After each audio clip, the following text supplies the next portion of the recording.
មិនថាពួកយើងជា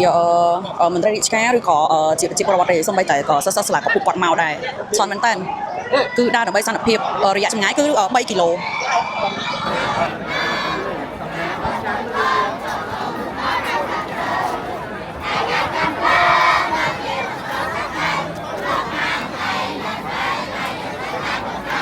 ហើយចូលប្រកបទូដែរចូ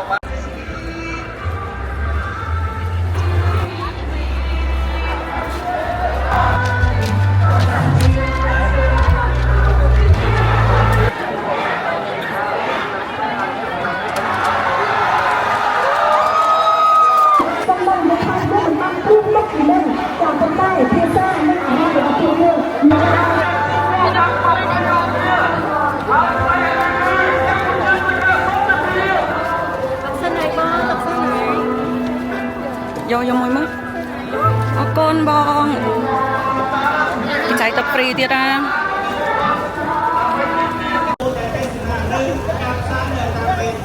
លើប្រជាពលរដ្ឋខ្មែរឲ្យតែមានឈាមយន្ត